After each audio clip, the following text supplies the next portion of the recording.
Hello. Welcome back. We got nuked. So, We did. first time that's ever Feels happened. so Japanese right now. Oh, no.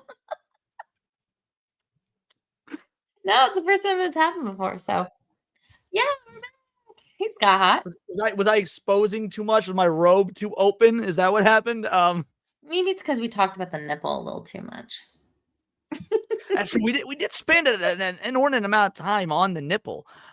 We did. I can't believe Yeah, that you were able to go live again. By the way, I won't lie, I'm a little jealous of you. When I got nuked last month or 2 months ago or whatnot, do you know what I got nuked for? Do you remember that? What did you get nuked for?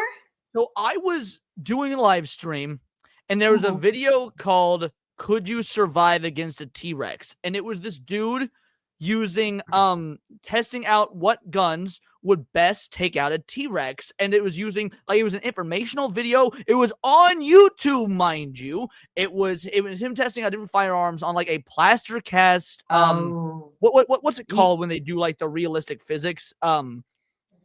You know what I'm talking about? Like Miss Buzz would do all the time with a test dummy that would actually, right, the jelly dude, right? Right.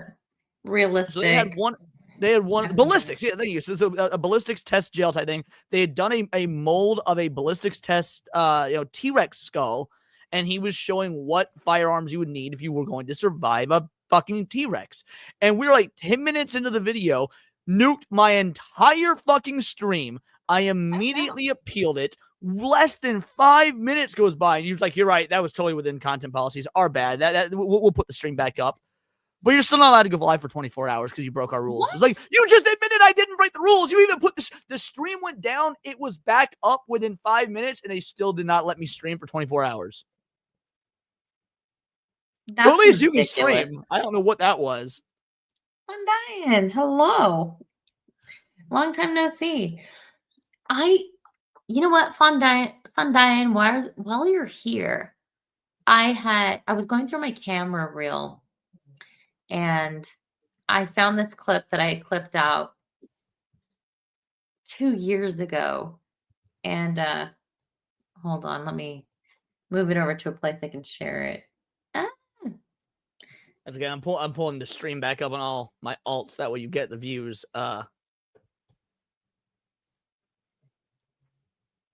So I was going through my camera reel today, Fondyne, and I found this. So let me share my screen.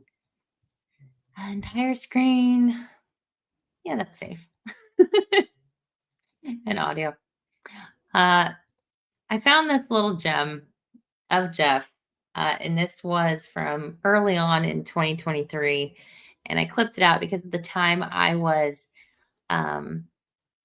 new to live streaming, and I had one subscriber that was watching me from South Korea, and I imagined it was some I don't know, Asian dude. No, it was Jeff, Legal Vices, who is no longer with us. But I had found, you remember it? Anyway, I'm going to play it. Fondyne, Legal Vices gang. I don't remember what our group was called, but yeah, crossover. Waifu Kron. Go to Waifu Kron's channel as well. Jess is a top-notch human being as well. She's rowdy, she's based, she's hot, she does everything. She's super rowdy. Good. See, those are the kind of ladies that I like to hang around with. We got Steph, we got Jess, you got other peeps here. There's just Nicholas. He's another long-haired beauty. You got to hang around the super hot, super sassy, super based chicks because they're the most fun. Absolutely. Go check out Waifu Kron's channel, Jess. She graced me with a pity invite to her stream last week, and we had a lot of fun, at least the parts I remember. I remember vaguely having some fun. Nicholas, again, you want to go to Nicholas Starov's channel, too. Nicholas is great. I saw Yngwie Malmsteen. Yeah, I found that today, and it made me go, oh. But you really fell off. You know what? I'm joking. I love you. I love your content. You know what? And a friendly reminder, fuck you, Leon. I love how it says video unavailable in the back because that's what just happened to you. That worked on a few different levels. Perfect. There are levels. But you know what else happened? The Angry Badger gifted 5 more. memberships. He sure I'm did. gonna And for leave you that, to it. See you what get happens. this, brother. Mushroom. He's right though. New stream, new gifties, just in case YouTube decides to be asshole and not give you your Oh, previous They ones. can revoke those, right? I've heard they can. I haven't ever had it happen, but just in case, I figured why not. So to follow in Badger's footsteps, wanted to make sure you don't. You deserve it. You earned it. You do this. I hear that you are bisexual. That works. That works. Just be happy with your vagina. You got it already. Don't have to make a new one.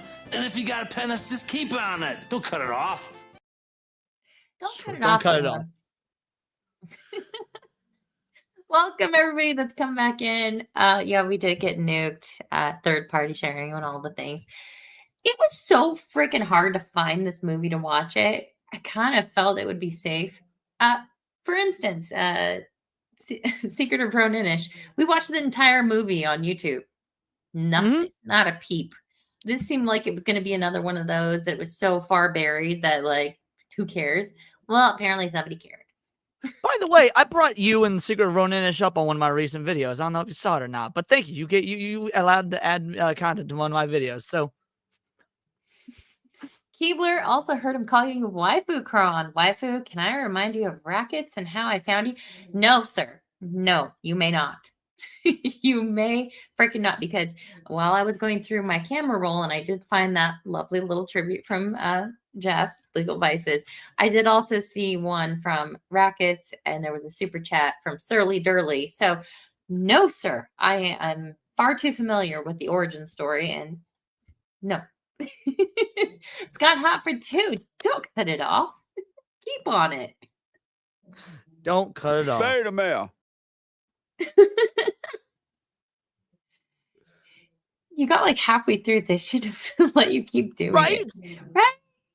Come on. Like if let's say you were halfway through stabbing somebody to death, right? You've already got like 30, so licks in. You may as well get the 30 more. Like at this point, what's gonna happen? Like, Oh, we're gonna bring attention to this movie that no one's ever fucking watched. right? Telling them to go watch it and how awesome it was and not disappointing and all the things. Sorry, you like hate free publicity. I mean, to be fair, it's not like they're gonna make any money off of watching it illegally, because it's the only way it can be fucking found, because it's not on any goddamn streaming services. You want to keep your art alive? You know what?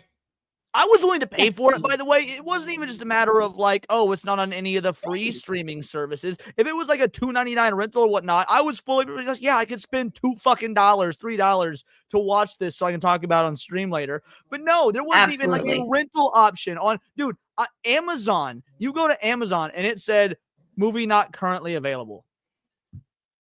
You could buy it Yeah, physically, yeah. but you could not stream it. Yeah. In that, even on the pirated site, that's actually very well put together. It says it's available on DVD and Blu-ray. It doesn't like really say it's on streaming. So it's like, why though? Speaking of, Maybe on the they pirate just wanna site, vary very it. few actually know ads for gambling services. That's rare. That's rare. Usually you get all those ads for, like the Indian gambling sites or whatnot. Where are you getting? Yeah, they're just jealous, Leon. They're just jealous. But whatever. You're able to stream. You're allowed. You're up. I need to make sure I like from Oh, your accounts. Hold on a sec. There we go. So yes, long and short of it is, if you were here beforehand and you're of the 17 with us again, shout out to everyone who dropped off. I don't blame you. YouTube is asshole. But long and short of it is, I was not disappointed with the film. I was actually surprisingly happy with it. And then Let's get into the twist web, because they don't know about the twist ending and whatnot, because we didn't get to it. So Chris, the boyfriend, so Richard, the inspector, and two other cops go to confront the Phantom and save Christine. The Phantom starts playing games with her mind, where one of the cops, he's like, Phantom's behind this door. He opens the door and unloads, and it turns out it was one of his buddy cops. So he just kills one of his friends.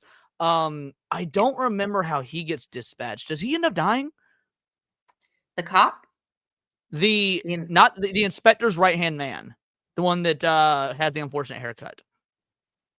I He's don't got remember the what little happens to him brace. after he shoots his I don't cop friend. to him. But Richard, he gets his death was actually super horrific. Brutal. So he not only he was like pinned against a wall, the Phantom pulls out one of the sconces that has like a sharp edge that like goes into the stone wall, and then he stabs him with it. And then he pushes him further into one of the sconces that has the candles, and so he like gets lit on fire. It's And mind you, it's so Christine is ridiculous. watching all this. Christine watches her yeah. boyfriend get impaled and lit on fire by the fucking Phantom. Yeah. She gets pushed down like 2 or 3 times before Yeah. she's just like, like, So yeah. And then she sees that happen. yeah, after Richard dies, she summons all of her strong female energy, and she starts fighting with the Phantom. She she shatters a mirror, and then she grabs the gun. Lots of mirror work in this movie. Yeah. Again, they used it for a lot of like the filmography, but also they're breaking mirrors all the time. Like that kind of seemed to me like they did A it whole lot. multiple Maybe that's why the times. movie didn't do very much money. That's like 48 years of bad luck. That's a lot of bad luck. And signing a contract with the little mini devil, like. So Christine shoots the Phantom with the gun that Richard dropped. The inspector, who has been thrown down the stairs and is hurt, also shoots the Phantom. Then Christine, did she get hit in the head, or why did she wake up? I don't remember why she wakes up in the So she present. gets knocked out, right? And then she wakes up, she comes to, and then it's the modern day, her on the audition stage. Right? Yeah, correct. And then what happens is the producer for the musical that she's trying out for comes to her aid. Are you okay? You're brilliant. You're wonderful. You're amazing. I love you. Whatever. You got the job. It is our buddy, friend, old pal, Freddie. But we don't know if it's the Phantom or not, to be fair, because it does this very Wizard of Oz style thing. So, like, all the people that were doing the audition, that were in the audition room and whatnot, are you were there. You were there. You were exactly. And so when the producer shows up and we see Robert Englund with nothing wrong with his face whatsoever, he's like, "I'm the producer. You're getting the role. We're so sorry for what happened to you. Hey, there's a big Hollywood hotshot Broadway party happening later. Come with me. I'm going to take you. I'm going to invest in you. I'm going to show you all these people. Let's come back to my apartment real quick so I can get cleaned up and change." And she's like, "Okay." And so she goes with the producer, Robert Englund, to his apartment. And while he goes up to change, he's got a little blemish on his face. And he's while like, he's "Oh, got this, shit." Right? Yeah. He's like, "Oh, gross. Like, I got to fix that." And then he goes over to this little, very modern 80s style casing, right? This plexiglass casing. And it has 3 faces inside of it. 3 completely perfect human faces of his face. Which also begged the question, where is he sourcing these? Because those aren't other people's faces. Those are the same face that he's using all the time. So are they? And that's why, because I was going to say earlier in the previous stream, if you guys, were watching that one, I was going to say, no, we haven't answered this one, whether he's magic or not. I was like, wait, no, because the movie actually makes it seem very scientific, not magical. He's got them in this freezer thing with these special lights. Like he could have just been replacing his body parts over and over to stay alive, because this is like 100 plus years later. Replicating his own face over and over, like with science, versus cutting other people's faces off and like, oh, cheers, yes, versus cutting other people's pieces off and like making them his face as he had done a century or so prior. He has them already pre-laid out in these little molds, and he puts the next one on because the other one was blemished. So we get to see that transition, and it's like, oh, okay, so it's not just a Wizard of Oz moment.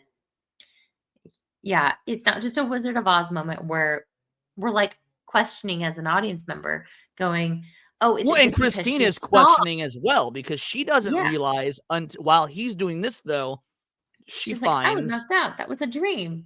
Right. But while she's in his apartment, while he's fixing his new face, and she doesn't know what he's doing, she's exploring his apartment, and she finds this grand setup of all this modern, at the time, musical equipment. You've got keyboards and computers and mixing boards, and she pulls out a floppy disk that has the original music that he wrote back in the 1800s, and she plays it, and she's like, oh my god, and she starts putting it together. She's like, this is still him, he's still alive. And so he confronts her, and he's all like, you're tied to me, you know, I'll always be here, this, that, and the other. And And obviously he was searching for her, mhm. right? He'd been waiting for her reincarnation or whatever version of her that would resurface again. He's still so hello everybody. Yeah, he was still so bound because he did put the ring on her. She couldn't take it off. It was only in the struggle where she like fell down a couple times and all the shit happened in the sewer. Lots of impaling happening. Well, it's But implied that only he can take it off, because in the struggle, he's like grabbing her hand and he rips grabbed her back, and hand. that's when the ring comes off. Because Yeah. she struggles throughout the movie and she can't take it off. Only he Mhm. could. Which Right. again was a very nice twist. I don't remember that in other versions of it or anything like that. Like that was a cool Mm-mm. little new thing they added.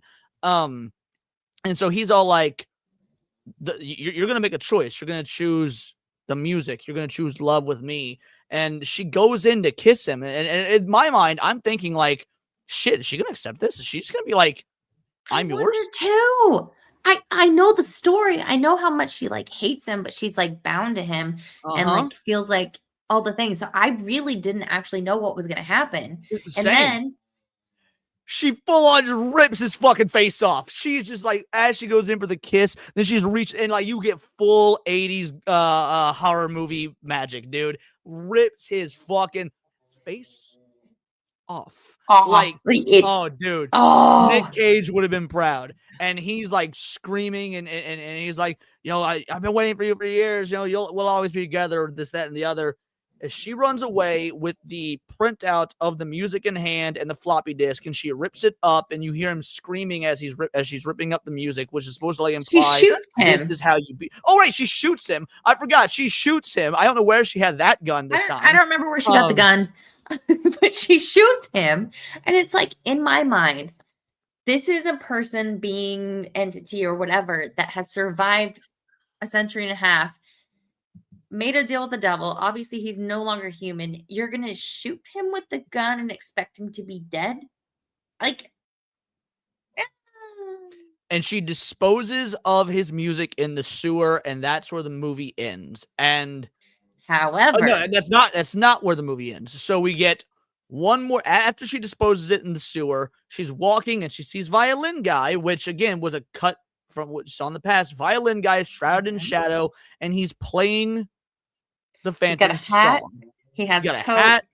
You just see the silhouette and like the steam of the city and the very mysterious. Oh, it's so good.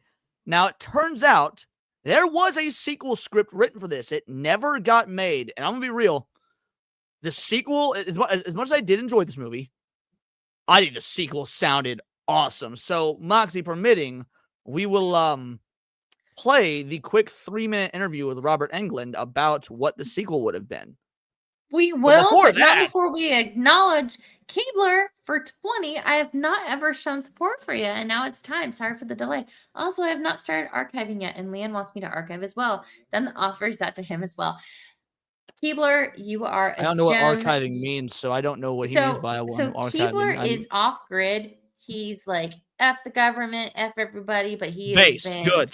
You've told me about that you had a view. I didn't realize that was Keebler. Awesome. Keebler, just so you know, Moxie's mentioned you like to me multiple times. I didn't realize that. Oh, yeah. Oh, no. Anyway, sorry, he go joined on. us in the Discord when we were doing watch parties. That's right. I forgot about that because I drink a lot. You're right. Speaking of, yeah, he's out there running in his hamster wheel to keep his internet going. And he's like, waifu cron. He's like, waifu, I only got like 10 minutes of internet left. I gotta go. But he hit me up. He's created a storage space, and he said that he's willing and happy to archive my stuff. And the whole point of me multi-streaming, typically not this stream because this was an impromptu, but I multicast to Rumble and I multicast to Twitter. Twitter's not so much, but Rumble has kind of just been like a backup plan as far as like if YouTube goes to total pot. At least I have it somewhere because I don't have the computer space to save everything because it's many hours. But Keebler, he hit me up, and I'm sorry, I don't check my Discord that often.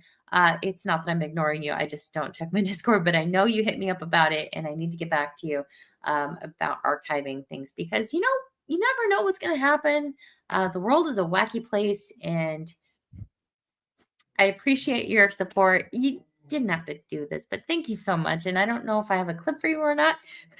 Sure do. I figure since we've been talking about Phantom of the Opera and whatnot, and this is a 20 banger, a longer clip was in order. I think this is a perfect encapsulation of those of us who are Phantom of the Opera fans. California straight means that you can pinky out for extra flavor. You can watch a musical and like fine dining. You have style and you have really good gaydar, but you don't dudes. This means culture and accepting. On a date with a dude, but not that accepting. Bo put his hand on my thigh. I wouldn't be grossed out by it, but that's as far as I would let it go. Maybe a little back massage, but that's just because I get tense. Well, he showed up. Thank you, Keebler. And thank you for your sacrifice, Badger. I mean, to be fair, he's silent now, but it was great advice. It was great advice. I will give a completely platonic back massage to Badger next time we meet up. Oh my. You know what? Come out for Phantom. We'll do a whole meetup. We'll go see the Phantom of the Opera live at the Pantages in Los Angeles. It'll be great. Your life will be changed. I understand. All in the neck, man. All in the neck for me. I get it. Okay. What do we have here? Robert Englund reflects on his 1989's Phantom of the Opera, talks about lost sequel idea. Yep. And again, this video, this interview was done by Yahoo. Only 4,500 views. Like, again, that's how unknown this fucking film is. This is the 3.5 minutes interview. Yeah, I know, right? Like, I've had and this is one of the only things on YouTube even about this movie. That's insane. How dare you, YouTube, try to stifle the word getting out about this film? So, but Robert is about to pitch us what he thought about the movie as well as the sequel idea that never happened. Phantom of the Opera. Now, this is really interesting because you're sort of you've been Freddie for a few years now, and this is sort of your attempt to make something your own, a separate star franchise built around you as the Phantom. But yeah, you're honest in the documentary about saying it didn't quite work. It didn't quite take off that way. So, looking back, is there anything you do differently? Is there a way you'd approach it differently now? No, I'm fond of the film because Dwight Little and I, our plan was for it to be a saturated color homage to the Hammer film. What happened was there was always this second film to piggyback on it. That's why the Phantom of the Opera that was released has that strange ending. Right. No, that was a great adventure for me. I'm proud of that film. I still get tons of fan mail about that film because goth fans are really attracted. Goth fans really love romance, and they find that movie romantic and dark and violent at the same time, and that's a real sort of heady mixture for the goth fans. But no, that it's a shame because the sequel script was about the Phantom living in a subterranean world in New York, right? And he has this sort of lost boys who are sort of punk rock runaways, homeless kids that he feeds and takes care of, and he lives down there on an old robber baron's train car. And the Phantom hears from the subway, a busker, someone performing for the commuters. He hears this voice, and it's a blind girl, and she's his muse now. Her voice is the voice that will bring his music alive. She's up there with her father, the old violinist, playing for her. And they are attacked by, Now, an old violinist. So again, that is who we would have seen that's who we did see supposedly at the end of this one. All Silhouette was supposedly the violinist, the father of the girl that would be the muse in the second one. Oh, okay. So what we pause it for a second. So we were left with this, like the end, or is it kind of an ending, right? Which is kind of weird because the Phantom that we saw just died potentially, right? Right. So when I saw the violinist, I was like, no, it's still him. But that's what I thought as well until I watched this interview. So this was going to be the father of the next ingenue. That's what that's what Robert Englund makes it sound like. Yeah, that violinist is going to be the father of. Yep, exactly. Interesting. He seems like such an interesting dude. I don't know much I about know, him, right? but just like get out of just like the Freddy, right? Mhm. That just even like just looking at him and some of the very few things that I've looked into about him, he just seems like such an interesting dude. And it would take an interesting guy to play that role and like so convincingly. Thank you, Scott Hot. Yeah, I want to know more about him. Oh yeah, I would love to have a conversation. Yeah, he goes on a little bit more. Skinheads, and the Phantom is up there in the shadows listening to her, and he wants to give her his music, and he goes in and saves the father. You know, he saves the father's life, and he sort of avenges her, and she's blind, she can't see his disfigurement, so he's able to talk to her and give her his music, and she develops that, and she takes his song on an audition to the New York City Opera, and she gets in, and she's celebrated by them, and they put their money together and they give her an eye operation and they cure her blindness. This is so romantic, but it's perfect for goth. Right. And, you know, but it was this really arch romantic thing, you know, but it had this great central landscape of beneath New York, what the story that happens beneath the city streets. And then she goes into society and then he has to retreat back underneath. And I just thought it was great. And because of various factors, economic and otherwise, we never got to make it. But yeah, it was really fun, really an adventure. We shot it in Budapest. You know, I think we were there for a couple of months and just a great gig. So yeah, I mean, and Moxie will be right back with us. But yeah, so basically, while I did like this movie, and while I'm glad we reviewed it and whatnot, this is the movie I wish we got: a modern telling of Phantom of the Opera, set in with him living underneath New York City, Ninja Turtle style in a subway car. He's got this crew of Lost Boys misfits. The idea that like the father of this performer is attacked by skinheads, and he saves the father to gain favor with the girl so that he can give her the music, and she's blind, so she doesn't see the disfigurement. Like, but once her eyes cured, is she gonna reject him? It sounds like such a cool spin on Phantom of the Opera that I really wish we'd gotten. Which is interesting because when I had first heard about this movie existing and then it shows the cityscape at the modern day, I thought it was going to be a modern I thought so too. representation, not a throwback. So it sounds like the sequel would have been just that, like the Exactly. modern day reincarnation of these archetypes, these people that are just intertwined together, fated to live this existence throughout time. That would have been something that I thought this movie was going to be about. So that's unfortunate that it never was made.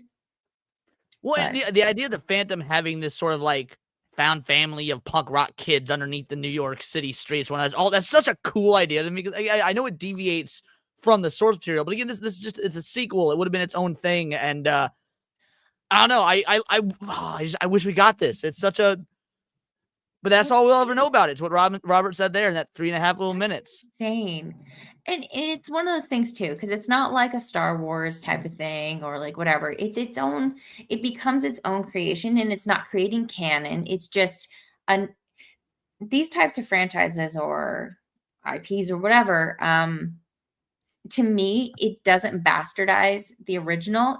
It just creates new work with the foundations rooted in a story, versus what they've done with like Star Wars, Disney. You know, I don't equate those two things.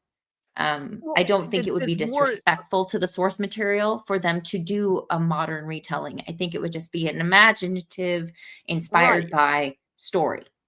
Well, and unlike Star Wars, it's very much more akin to Dracula, the Wolfman, the Frankenstein, because you can keep telling those stories with new and different spins and takes, and it still honors the original. It doesn't set out to be better or whatnot, or it just wants to, let's take Or this story saying through that this the other angle. one never existed at all. Or Right. I actually, hate you're the wrong. Leonardo DiCaprio Romeo and Juliet film. I can't stand it because I think it does a bad job of, I think the actors in it don't quite understand Shakespeare. But that movie as a whole, I don't think is a bad version of Romeo and Juliet. I think there's a lot of originality to it. There's a lot of heart to it.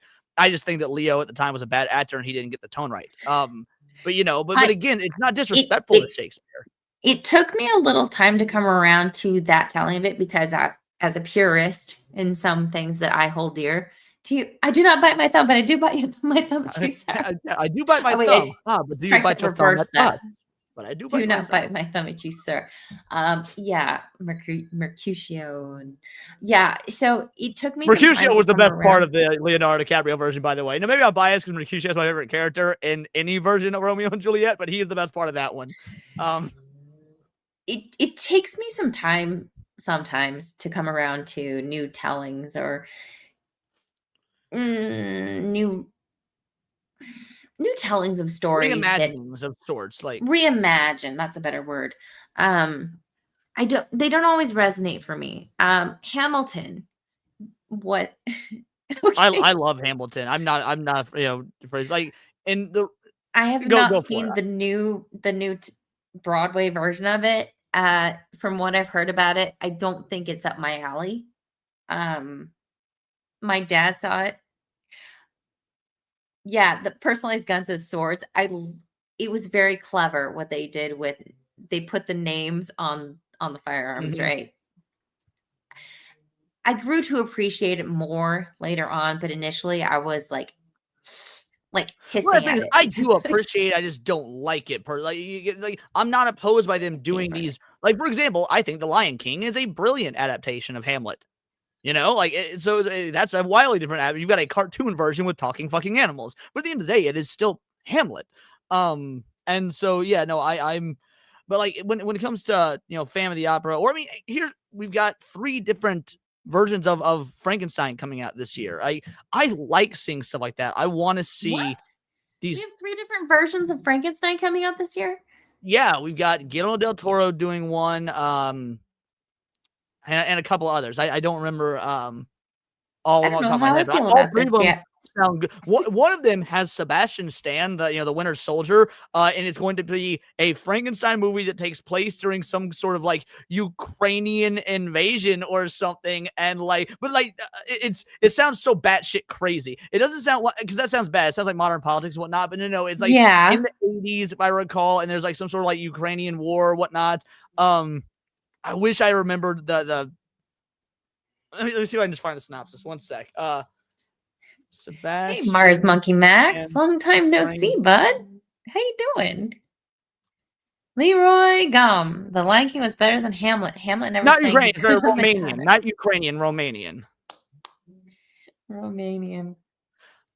Yeah. Oh, God damn it. Hold on. Hollywood Reporter. Also, Lion King is a great adaptation of Kimba the White Lion, and that is a great adaptation of Hamlet. Kimba the White Lion. I don't know that. Kimba the White Lion was an anime in the 60s that Disney completely ripped off of. Yeah. Kimba the White. So the Lion King is literally a ripoff of the anime Kimba the White Lion. It's actually a good anime if you like old school 60s style animation. It's good. I mean, it looks like something that would be in the bargain bin at my local grocery store. Well, again, it was made in the 60s, so and animation was a bit different back then. Yeah, they stole that. They stole that shit. I believe they stole, but maybe this is Agreed, just too Kimbo. I was watching Kimbo, dude. I loved Kimbo back in the day. Let's see. Where's the synopsis for this movie? So my first, and I think I've talked to you about this before. My first, apparently, I didn't even realize it at the time. My first favorite cartoon was an anime. Yeah, you told me about this. The Adventures of the Little Koala. I love this shit when I was in kindergarten, and it had 2 little koalas. One was bigger, one was smaller, and they could fly, and it was like my favorite thing ever. Super duper cute. But yeah, it does have a similar art style as Kimba the White Lion. So as much as I'm shitting on Kimba the White Lion looking a certain way, I'm like, oh, Hold, please.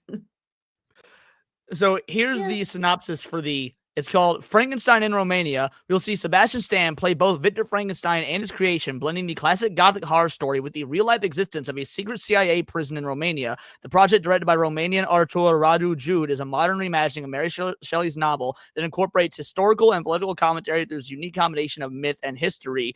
Key aspects of the synopsis: Sebastian Stan will portray the creator, Victor Frankenstein, and his monstrous creation. Common feature in some Frankensteinian adaptations, but particularly emphasizing this take, the story will intertwine the legend of the Frankenstein monster with the historical reality of a secret CIA detention facility that will operate in Romania.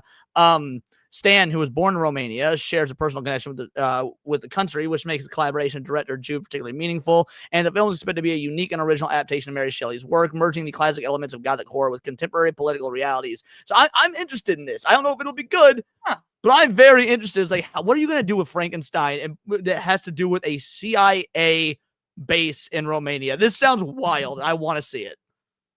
Interesting. So a movie and a show come to mind when I think about great adaptations involving Frankenstein or Dr. Jekyll, Mr. Hyde. So Penny Dreadful was pretty great. I never saw that show, but I've heard a lot of people who I genuinely, generally trust say really Penny Dreadful's good. a good show. Never got a second season, and that was a total shame. Josh Hartnett was in that, and he was the American rogue, like shooter dude. What was the other one? There was one called La Femme Grimm. Nikita was in it. Nemo was in it. League of Extraordinary Oh, Gentlemen. dude, I people talk shit. I like League of Extraordinary Gentlemen. I know the Oh, people no. talk shit. I like that movie. I think it's a completely underrated film. I think it was fantastic. The Portrait of Dorian Gray. You have this like these monsters that are actually a team of superheroes. I am all on board with that shit. And it was done very, very well. So when I think about that movie, I think about Penny Dreadful. Awesome. The opening of The Jungle Book. Wow. Yeah, Jungle Book's another adaptation. Yeah, Disney adapted that from some like Uganda or African novel, some short or something like that. Like, yeah, point is, I'm all in on modern reinterpretations so long as they don't bastardize the originals. I mean, there's a comic book out there, but I believe it's called, I think it's just called like Scooby-Doo Mystery Inc. or something like that, where it takes place in a it's called Scooby-Doo Apocalypse. It takes place in a post-apocalyptic world where the Scooby Gang come together to like try and survive the apocalypse, and like, but it's also like this techno future. That's the one I can see. You're back to. So yeah, that is. And like Shaggy's like a hipster or whatnot, and the reason Scooby can talk is because they've got like him all cybernetic up to be able to talk, because dogs can't talk. And like you've got Fred with that fucking giant ass gun and shit, dude. Scooby-Doo Apocalypse, or Scooby Apocalypse is a good comic. I don't know why I don't have the clip of Erwin saying I'd fuck that robot dog, but this would have been an excellent time to play it. Missed opportunity. I had that clip. In fact, because of you, I had that clip. That's one of my favorite clips. Anytime someone sends a $2 super chat, that's my go-to. It's like, oh, $2 for 2 seconds. Because it's a 2-second clip. The robot dogs. Yeah, keep giving us shit like this. The point. I like this movie. Again, is it technically good? Is it like there's obvious issues with it. We don't know where she pulled the fucking second gun from. Some of the actors have literally no character whatsoever. They're just there to be there. Wow. But hey, if you're a fan of Phantom of the Opera, you should watch the Robert Englund version. It is good, or it is definitely enjoyable for Phantom of the Opera fans. Oh, and I mentioned it earlier, and then we didn't get to the scene because YouTube are asshole and took it down. So Robert Englund said in that interview, we wanted to honor the Hammer horror films, and I love Hammer horror films. It was one of my favorite era of horror was the Hammer style in the 60s. And so someone had said earlier, one of the two of us made a Vincent Price comment in this film. So the party scene when the Phantom goes out in the mask, the party, he's actually wearing Vincent Price's Mask of the Red Death outfit. What? No, he's wearing the costume in the musical. He's wearing the skull mask, the red hat, the red feather, the red suit with the skull. What do you call that? Lapel thing. Corsage. Are you saying that goes around your wrist? Either way, No, maybe, not maybe the the information corsage. I No, read I'm was wrong. talking about the one that. What I read said that they were trying to homage Vincent Price in Mask of the Red Death. So I Yeah. wonder. That's what I read. I don't Maybe, know if maybe it's wrong. or maybe they took that and used that in the musical version because his aesthetic for entering the masquerade was very much the same as the musical. Gotcha. Okay, interesting. Maybe that was Yeah, the inspiration Fanian for the says that as musical. the Mask of the Red. So I mean, Mask of the Red Death is a. I mean, Edgar Allan Poe wrote that in like what, the 1800s or something. So I wonder if Phantom was actually referencing Mask of the Red Death when it was written, because referencing Edgar Allan Poe. I don't know. Yeah. So at this point you got layers of stuff. I could very well be wrong. So many layers. Yeah, because oh, this for sure. The Phantom of the Opera. Let's see. Mask of the Red Death 7. Yeah, this was what he looked like. And he had like either a skull on his chest. Did he have a staff? I don't recall. But yeah, very, very much this. I'm just saying it wasn't an original to the musical, Yeah. so it had to be Okay. referencing something else. Fair enough. So, yeah. And Keebler, if you're Yeah. asking what I think about Mystery Man, what Leon thinks about Mystery Man. I remember liking it, but I haven't seen it in years. I've not seen Mystery Man in love years. Mystery I Man. remember liking it, but I don't know if it holds up or if it's actually good. I liked it as a kid. I love Mystery Men. It was the first watch, to be honest, it was just like, what the heck?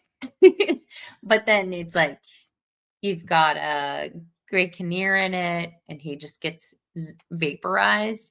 And we have the disco room, and like you have like all of these wacky things happening. The Blue Raja, like all it's so one of my favorite ridiculous. bands of all time love is it. Smash Mouth, and they wrote All Star for Mystery Men. A lot of people think of them as the Shrek band, but no, they did All Star for Mystery Men actually. Yep. The bowling ball with the bowler's father's skull oh my god, inside what was of that it. guy's name that looked like the pin? Either way, there's so many actors in that movie that are like just It's so good. weird little character actors. Obviously, you got Ben Stiller before he was famous, but a bunch of people they're in all these different other movies. They're never main characters. They're all it's such a great ensemble film. Oh man.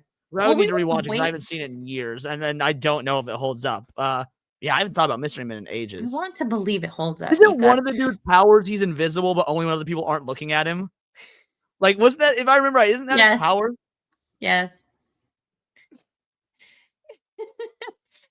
Leo's lungs must look like a jello mold when all the vapor re-solidifies.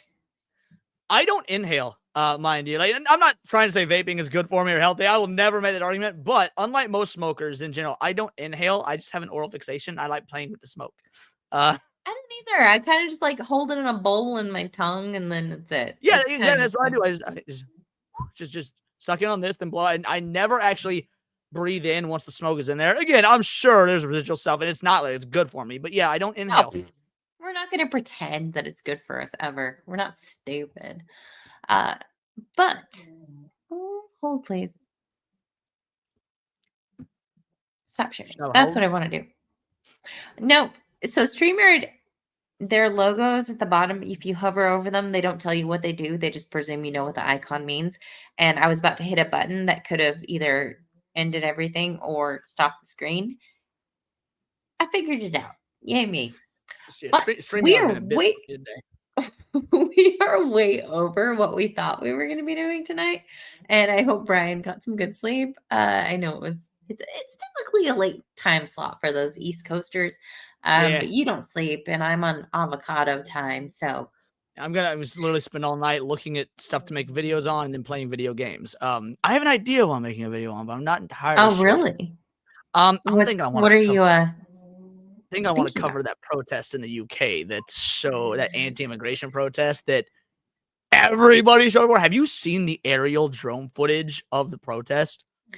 Oh no, but Leon, there was only like 100,000 people. It's no big deal. Yeah, multiply that by 10 to 20, bro. The media 10, is so 20, 30, cooked, maybe. dude. Who knows? Dude, the media is so cooked. I was watching that footage and my jaw just kept dropping further. I went from like to like Looney Tune character when they see a hot woman. Like my jaw was on the fucking Tongue floor. rolled out. Yeah, dude. Eyeballs popping.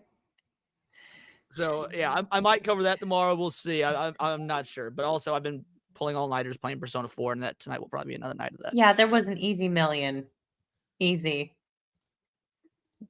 Yeah, the people, the Brits that have been supportive of it have been calling it out, going, yeah, the media is saying it's 100,000, but if you've actually looked, bruv, we've had like at least 1 to 3 million, and I know there's some big gap between 1 and 3 million, but if you've seen the drone footage, it is powerful. It's insane. Yep. And you love to see it because, frankly, I've been covering a lot of the UK stuff lately, pretty much every stream, and I've said some pretty nasty things about it. It's like, look, I want y'all to prove me wrong. So far, you haven't done a good job proving me wrong. I want to see the UK rise the fuck up. And it's like, as an America First individual, this shit can eventually get to us. I want to see y'all stand your fucking ground. And I was so surprised. I was like, okay, good job, UK. Thank you for proving you can actually get off your ass and fucking do it. Like, apparently American politicians flew there to participate in this and shit. Like, yeah, you'll love to see it. You'll really love to see it. Yeah, and they did some tributes to Charlie and all the things.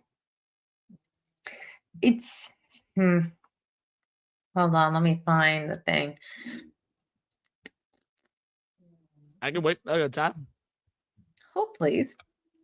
Oh, here it is. You say so, Funyun, but I've had streams that had to go members only for all the F slurs I dropped about the British people, and all the times I said that those who worship a certain Middle Eastern religion like to do certain things with kids. Only I'm censoring it here because it's Moxie's show. I've used a lot of the rapier sword word a lot. This was an excellent representation.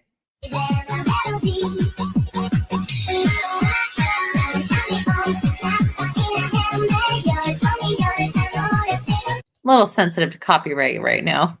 Yeah, good call. This is all your fault. Yes. Do you want us to start the Crusades again? Yes, please. Say the atheists. And they're just like, you love to see it. Dead eyes staring at each other. It's like, come on. Come on. I'm not even Christian, but I hope Islam never takes the world. Yeah. The funniest part about it, they're using this anime here, which has been criticized for, if you read into it, for being an anti-Semitic anime. I don't believe it's true. What it's is shitty the anime? It's this is a fan mock-up of something from Attack on Titan. Oh. And the art later style volume kind of the art style reminded me of Full Metal. Oh, Full Metal is way better than Attack on Titan. Way, way, way better. Well, no, I know, but the art style for I this know what you're saying. particular scene, maybe art it's just the style, bearded dude, not the other guy, not the other kid, but it gave me Full Metal vibes. But yeah, I saw the fact it's like atheists, Christians using an anime labeled as anti-Semitic. Like, yes, all of it together, layers. Keebler as the atheist. Yes, I agree. Go Crusade. It's time. Yeah. So from what, like, we're gonna end this soon, but from what I would remember learning as a child about the Crusades were bad. Crusades are real bad. We were not, in my classroom, taught that it was in retaliation for the invasion. Correct. Also, people say the Crusades as if there was only one. There was like 6 Crusades, by the way, guys. Like so between 4 and 6. I don't remember the exact number. There was a lot of Crusades, and why? Yeah, retaliation due to Islamic invaders. And historically, the European British people have been super duper nice and polite, and you want some, scones and tea and blah blah blah. To a point, right? And then it's like, no, we're not gonna take this anymore. We're not gonna take this. No. Yeah, and then it was in retaliation, and that was something that was not taught to me in an American school. And to find that out only as an adult, I felt like an idiot. That's okay. To be fair, Moxie, people still think Abraham Lincoln was a good president. So there's some people that demonize Andrew Jackson, even though he was probably the greatest president we ever had. So American schools, he is my favorite president on any dollar bill ever. Jackson, and he's literally my favorite president. Like, not even Andrew Jackson is my favorite president, bar none. Hair, right? I'm kidding. His hair was a plus. Hair was a plus. Oh man. He said, Well- fuck the Federal Reserve. He was the first president to ever balance a budget. When his wife died, they had to physically pull him off of her because he would not let her body go. Like, literally, he loved his wife so much. He was so attached to that woman. He was such a good husband. When she died, he was cradling her body. He had to be physically removed by like 4 dudes because, again, he was a fucking bulldog. It wasn't going to take one dude. It was like 4 to 6 dudes had to wrench him from her body. Fucking legend. I didn't know that, but tracks. Dude, he carried a bullet so before he was ever in politics or anything, he went into this duel one time, and he was a dude who had won 12 straight duels, had never lost. And he's like, if I'm going to win this duel, I'm going to wear an oversized coat. That way he can't quite judge my size properly. I'm going to take the bullet, and then I'm going to gun the dude down. So he took that bullet. He was like 22 or something. He carried the shrapnel around the rest of his. He would be coughing up blood the rest of his entire life because he knew that he had to get the second shot. But more than that, the quote he gave after he killed the dude was, I would have stayed alive long enough to kill him even if he put a bullet between my eyes. Dude was a badass. Bulldog. Yeah. God damn. Ah. Sorry, don't get me started on Leon. Andrew Jackson. Andrew motherfucking Jackson. I love that guy. Leon, we need to do more of our streams together. Our I agree. I missed the crime fuck of the out month. That crime of the month. We need our. I love our 101s. It's great. Me too. This girly, is me fun. too. I don't care if my stream got nuked. It is what it is. But we learn. I will let you go though. I know that you've got stuff to do. You're an adult. You live life. So, What do you got? What do you have going on next? well, I don't traditionally do my own streams on Sundays, so just a video tomorrow, more than likely. I mean, again, I'm gonna have to figure out how to do it and whatnot. But yeah, video tomorrow. Streams every day, save for Sundays. So I'll see y'all for Countercast on Monday, and yeah, that'll be that. Rossi, Short King for 2, showing up at 11 Pacific time. So it's late for you, bud. You gotta go to bed. James Madison, the best president, 5'4" Short King. Beta male. I had it queued up and ready. I was waiting for you to go You're Short King. That way I can beta mail, You're baby. Rossi. Scott Hat, still enjoyed the time with you all. Same. Thanks for coming back, all 21 of you who remain. But yeah, thank you so much. I had a great time talking about Phantom of the Opera, 1989. We got nuked, but that's okay. We will learn from our mistakes, maybe do it a little different, maybe next time. Well, he has a movie for us. Keebler, your hamster wheel's still going. You still got internet. $5. Okay, I have a movie for you two. The Day of the Siege, September 11th, 1683. What the freaking frick is this? You'll have to archive that one. I'm not going to, but I'll trust you on it. But that being said, while she's looking that up, Keebler, this is for you. Chinchilla. Okay. Day of the Siege. Came out in 2012. Never heard of it. Thank you, Keebler. We will take this. It's on Netflix? Huh. Should be easy to watch then. Unlike this one. IMDb 4.4 out of 10. Rotten Tomatoes 39. This sounds amazing. Chinchilla. It's how Poland defended Europe from the Muslims. I think I'm going to learn something when I watch this.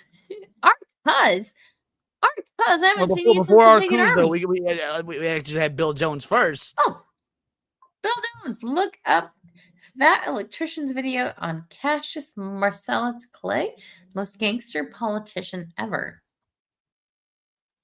Never heard of it, but I'm down to do it. Never heard of this. Why? Stop, dumb. I actually didn't know what that clip was. I saw Erwin, so I'm not actually calling this idea dumb. I had said Cassius Marcellus Clay, military officer and former U.S. ambassador to Russia. This is actually an this is an educational program, people. I like his hair. I kind of dig it. He could be Luke Skywalker's pappy. Yeah, I could see. Yeah, he could give some Skywalker vibes. Way before the time. Our cuz gifting 5 at this time of night. Our cuz. Oh, get on your belly, Mr. Pancake! On your belly! In the name of the law, Pancake, get on your belly! She's probably Oh turned off my the camera because goodness. she's laughing at that. Hello. Oh my goodness. General Kenobi. Over there. Now there's more people coming in. We're like ending. I know the we're trying to stream. wrap all the people who are coming in, and like here's the deal, guys. We won't, as long as you keep donating, you're gonna force her to not stop. If you want to keep looking at the big red Oh love my machine, keep goodness. sending money. You know what? I am I'm so popular. Everybody loves me so much. I am susceptible to peer pressure. Super chats make them keep going. Oh no. Didn't we just turn this into a fucking saucy rabble by mistake? It's like, hey, look at all this in the news. Look at all this when it comes to Look at that. racism and Look at current that. events. There was a thing, and so I didn't do my positivity with Moxie stream. I haven't done that in a while. Yesterday, I just didn't feel like I could do it because everything was such a Oh, gee, I drag. wonder And why. Pardon? Oh, gee, I wonder why. Yeah, Why right. couldn't you do a positivity stream yesterday? I wonder. Because everything felt like shit, and you know, have you seen Sweeney Todd? I love Sweeney Todd. Thank you. There are difference of opinions as far as Johnny Depp's performance, and there's lots of singing. I think it's talking, great. What do there's you mean? sections of I singing. mean, I think it's he great. did. I think he did a really good job. But there is the Epiphany song, and that has been playing over and over in my head. Fundine, I would, but I can't. I've been off work for over a month due to ear surgery. Oh no! Recover, please, quickly. He Post said, it. I would, but I can't. I've been off work over a month due to ear surgery. I figured I would help him out. This guy. So the Epiphany song, if you recall, the whole of the world is a great black pit, and it's filled with people who are filled with shit, and the vermin of the world inhabit it, but not for long. They all deserve to die. That song, that portion of that song, has been very much at the forefront, Ring true. and it's one of my go-to angry songs when I'm just fed up with everybody and everything, and everyone's awful. And then I do remember that there are decent people in the world, good people in the world, very few and far between, in my own opinion. A lot of you people here tonight are of that group, so don't be upset, spaghetti. But no, I generally have a low expectation for humanity, and this week really tanked Solidified even that. It tanked even that. No, I so mean, like, so when I was covering, I was live when the event happened, and was reacting to videos and whatnot. It had nothing to do with it. And then Tebow in chat was like, "Hey, not to derail the stream, but this just happened." And I was like, "Wait, what?" And so we spent the whole rest of the stream reacting to the news. He was the one that broke it to you while you were streaming? I was live while it happened, and Tebow was the one that broke it to me in the chat.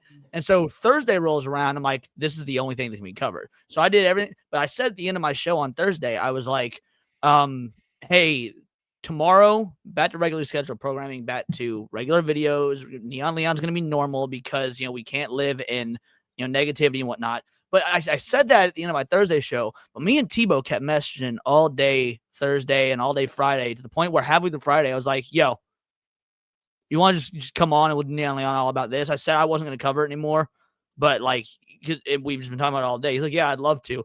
And me, Tebow, and Cindy just went for 2 hours. Yes, just on and on about it. And it was a fun. By the way, shout out to everybody. Thank you very much. Biggest Neon Leon I had ever done by a wide margin. Like normally I get around, normally I get around 200 to 500 views for a Neon Leon.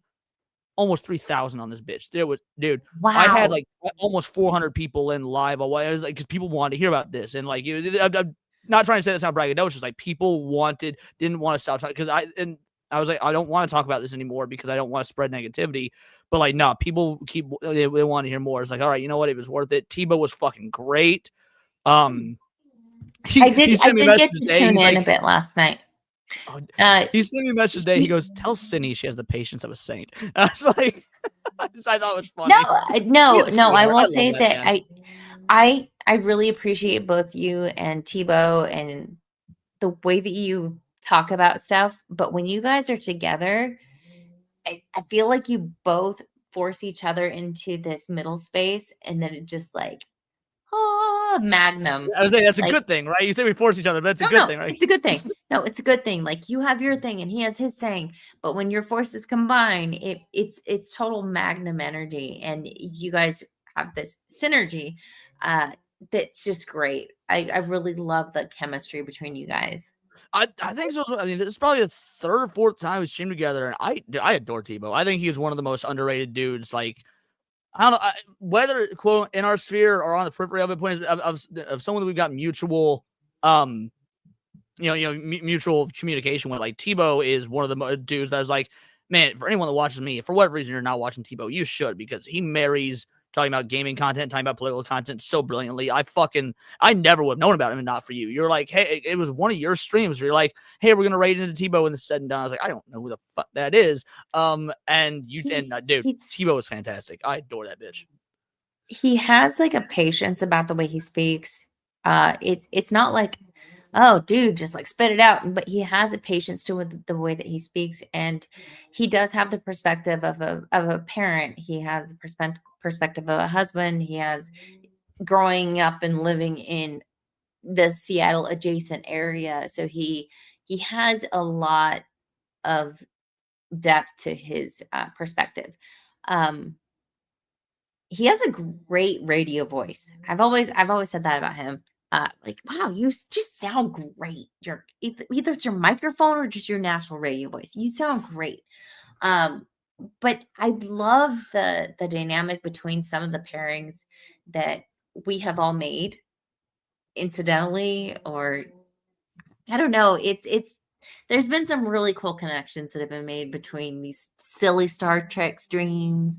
Keebler found me through Ricada, because unfortunately it used to be more of a cool thing to say that I was on Ricada's show, and then all the show went down, and then it's like, yeah, I was on Ricada's show. To be fair, it's still very cool because when you look at the timeline of events, you were at the time he was on top of the world, and he wasn't a fucking cokehead yet and whatnot, or at least not anybody knew. And like, who's this little fucking firecracker with like 300 subs or whatnot with Nick Ricada? That's incredible. That's crazy. I had some people in my corner that were advocating for me to have me on as a guest, and he did. Dick Masterson was also on. Nina Infinity was on that one, and that was the one that kicked off the whole ISIM debacle. But aside from that, that's how Keebler found me. That's how Tebow found me originally, and they've been solid.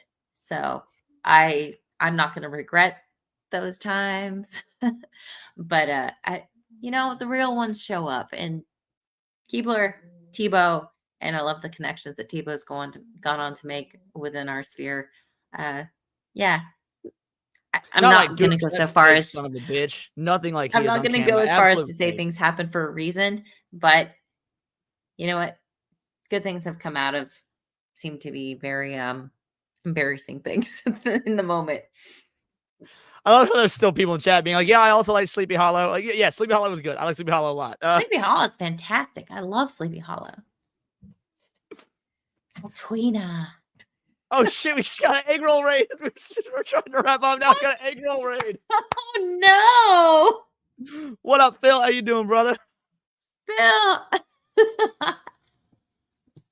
What are we even doing right now? We were supposed It to was great. end I, this I all, rated like- I rated Phil last night while he was talking politics and stuff like that. I was like, because yesterday was such a crazy day. I was like, you know what? I'm gonna order Taco Bell. I don't normally eat this late at night. I don't do delivery. But after my stream last night with everybody, I was like, I'm gonna order some Taco Bell. I just sat in my bed, in my pajamas, whatnot. I was not wearing jeans. I was wearing actual pajama pants, and I was like eating nachos while watching Phil.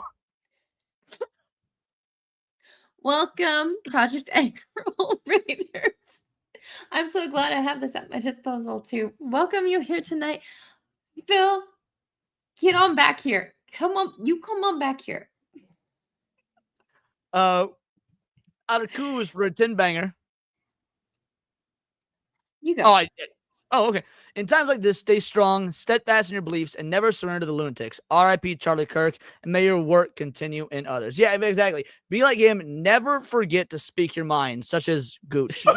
She looks like Grimace from McDonald's, for fuck's sake. Put her milkshake in her hand. God damn it. Fuck. You imagine the sweat dripping from, like, dude. God damn it. She looks like she has a stack of pancakes stuffed in her. Dude, I wouldn't want that sitting on my head. Why is Scooch so mean? Stay true, exactly like that. Never be afraid to speak your mind. Tubby what a Gooch, legend. okay, let's acknowledge lost a Gooch lot of has weight. lost a bunch of weight. We've got 155 of you watching across platforms right now. Shout fucking out. We nuked our other stream that we were talking about. We didn't nuke it. YouTube nuked it. YouTube nuked it. How dare they? Although Badger says Tubby Gooch. Now, to be fair, back when I first was like talking to Gooch, we were all talking to Gooch like in streams before we met each other. I thought he was going to be a heftier dude. It's just like the way that camera says. When we met in Vegas, I was like, oh no, he's actually like he's lost weight and whatnot even Much since then. leaner But when we in met person. Vegas, I was like, oh, never mind. He carries his weight well. He's a big guy. Like I was expecting Gooch to be a bit more rotund than he actually turned out being, even before he lost weight. It was like Gooch a big dude. Like as in whew. Much more rotund. But he wasn't. And I told him that. I was like, I didn't notice it when he was approaching me at the airport to pick me up because Gooch was that fucking sweetheart. And he's the one that picked me up from the airport. I didn't realize it was him because he was like just notably more, I don't know if masculine is the right word, but like he had a certain instinct quality about him I wasn't expecting. Not gay. SSA. Oh my God, I love this. And I hear that you are bisexual. Having fun there, girly? You know what? You leave me alone with the clips. I'm going to click on them. Yeah, Okay. so I did leave you alone this past Monday. So I didn't do my positivity stream.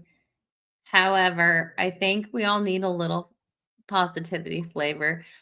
Passed a sign for free cuddles while in Talkeetna and thought it was a trap. Free cuddly bouncing bunny therapy. Okay, I would say we're watching, right? Burrito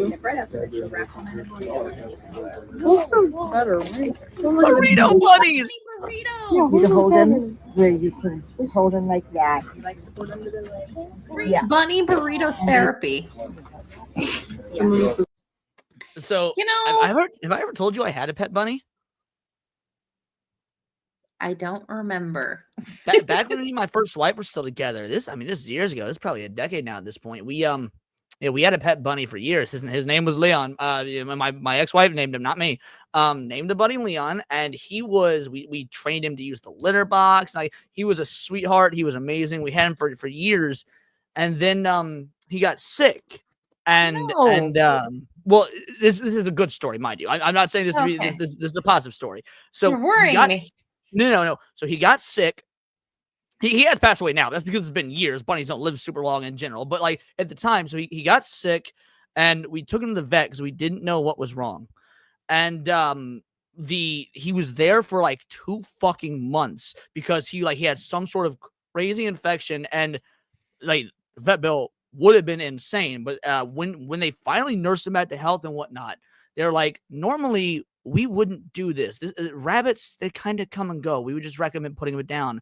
But this bunny has so much personality, more than we've ever seen in any rabbit ever. We couldn't let it happen. And the vet nursed our rabbit back to health for 2 months and then was like, $200. That's all we're going to charge.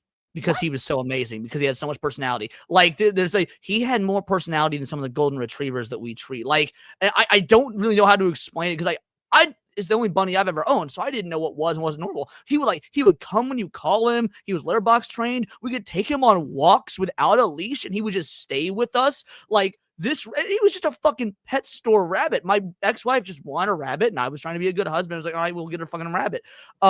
Like, the cats wouldn't attack. We had fucking cats. They wouldn't attack him. They would play together. Like, it was insane. So yeah, point is, bunnies are awesome. Mars Monkey Max says my bunny's name was Buttermilk. It's a good name. I like that name. Oh my God, Rabnat Scuba says one of a kind. Okay, so this was something else that I would have saved for my Positivity Friday that didn't happen. My pastor said, we only cover women's breasts in public because God made the areolas to appear like giant eyes to ward off predators. Since women usually have larger ones, this can cause panic and fear in horses.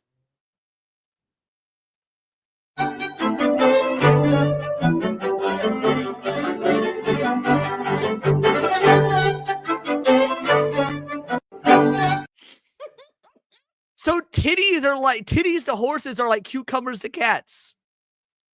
Oh no, the big eyeballs. Run away. That's incredible. I never knew That that. cracks me up. I don't know if their science is correct. I don't know if that's the actual reason, but like, I want to believe, Leon. yeah, same. I want to believe. That's okay. Did you see this here? Let me share my screen real quick. I was gonna say this for Neon Leon, but not Neon Leon. Countercast, what I'll do here. Mechanic in Italy built the world's narrowest car, measuring just 50 centimeters wide. It's Mike Wazowski. I was just saying, could you drive this, or do you have claustrophobia? I feel like I would get claustrophobia in this bitch. I would drive this just for the fun of it. So, okay, here's a little short story time. My family tends to tease as a sign of affection. That's not how I operate. So what they did was, when super privileged, right? My parents were going to give me a car when I was 16-ish. And they told me that they were going to get me a VW thing. Do you know what a VW is that an actual thing kind of car? A is? VW thing? Is that a? It's called a thing. I've never heard of this type of vehicle. Okay, here you go.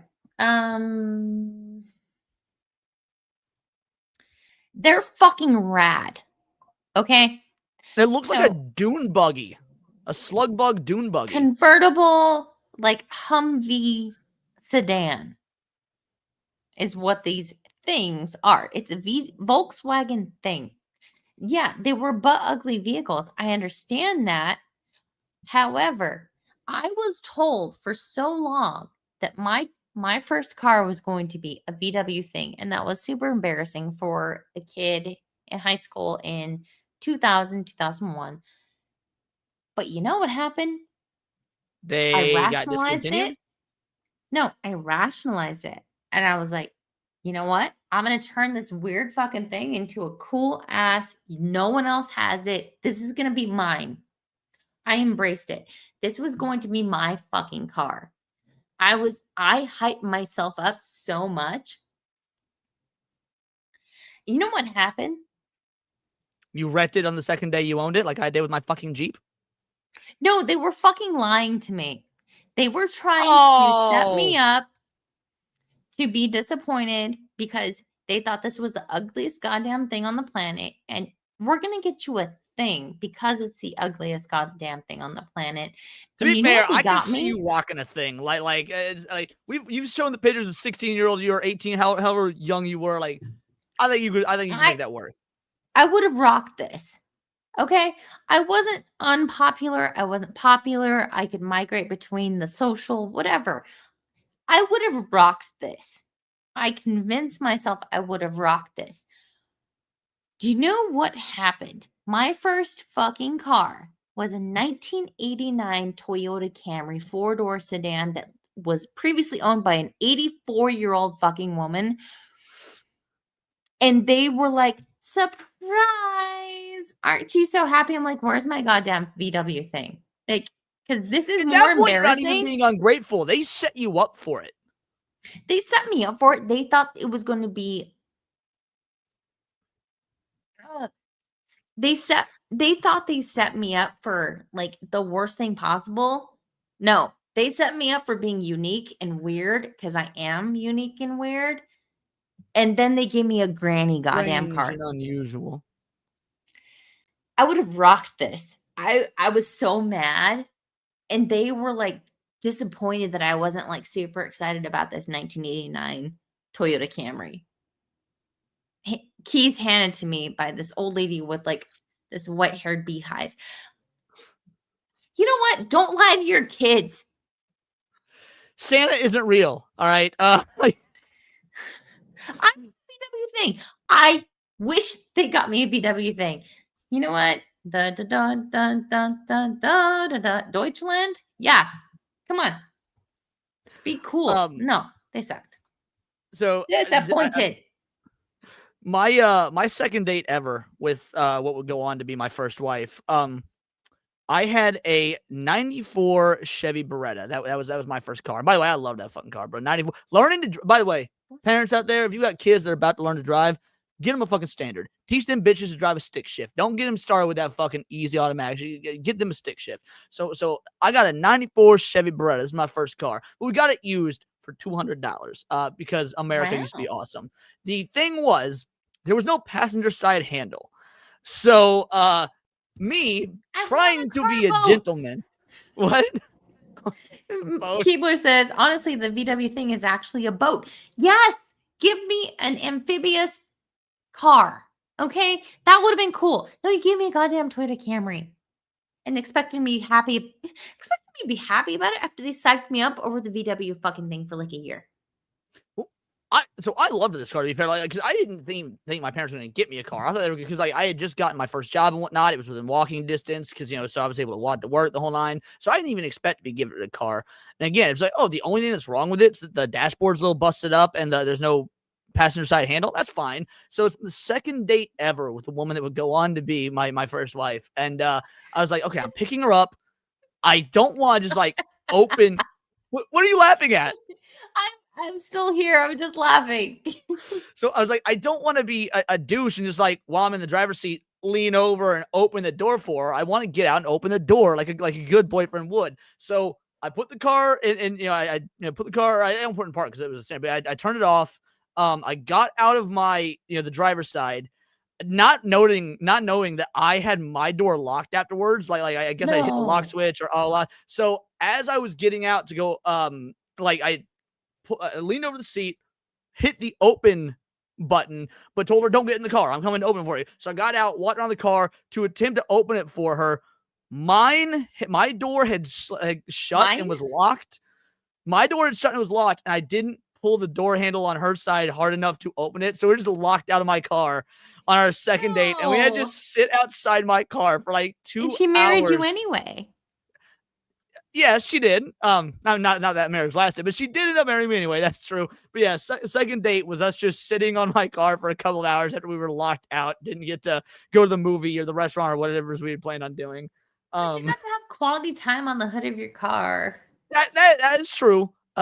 When I proposed to her, I was like, okay, the ring goes on the left hand. The ring goes on the left hand. But didn't account for the fact that left and right are different when you're facing somebody. And so we're in this big public setting, all these people. I put the ring on the wrong fucking finger.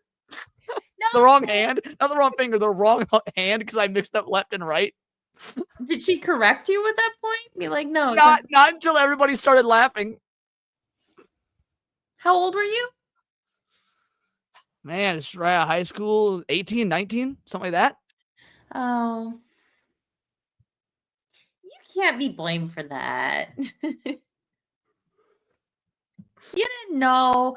See, TV and reality TV shows lie to you all the time. They put the ring on the right hand, and it's like, is that intentional because they know it's not real? Is this like a Truman Show, like fake you outie kind of thing? And then people go, oh, it can go on either hand.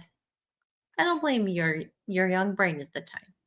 Thank you. Also, it's funny, you said fake you outie. At one point, my mom, who I don't usually talk about, but she had an Audi, and everyone, like, one side was like nice and expensive. Those are an expensive car. One side looked nice, but like people were like, how does she afford an Audi? She's a fucking prostitute. How does she? When you look at the other side, it was all crunched and caved in. She bought it used and it had been T-boned, but was still drivable. So like, so she had like the Two-Face of cars, like from DC Comics.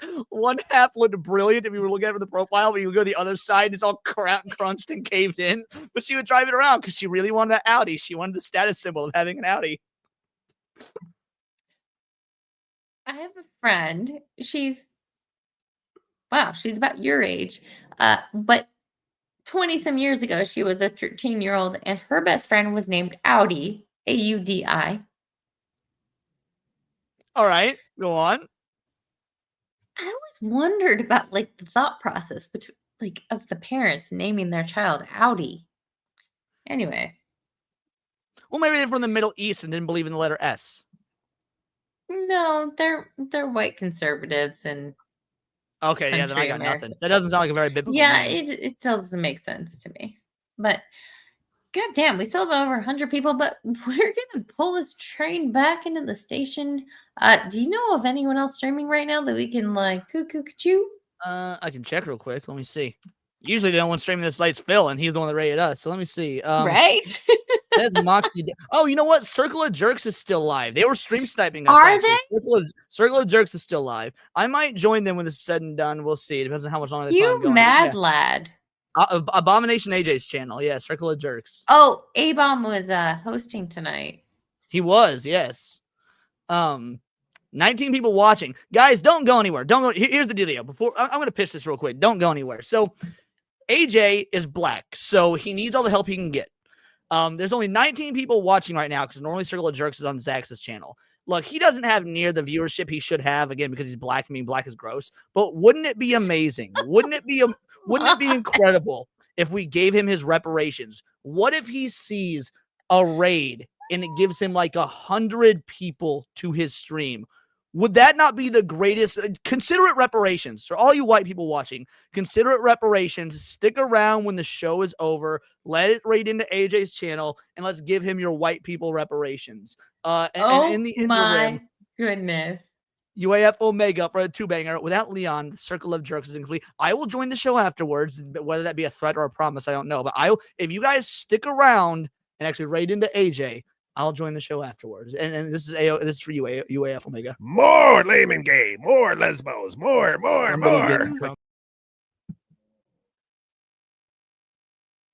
Was that a good enough pitch? Do you think that was a good pitch for AJ? That was a great pitch. I am trying to find the video. Hold please. Because in YouTube studio, just because you put in a channel name, it doesn't always pop up. So I'm gonna. There we go. Yeah, I know. Sometimes the raid stuff is dumb. 118. Huzzah! Yep, Circle Jerks 118. That's the one. Circle Jerks 118, hosted by Abomination AJ tonight. He hit me up. I'm going to be back on his show. I've never been on his show, actually.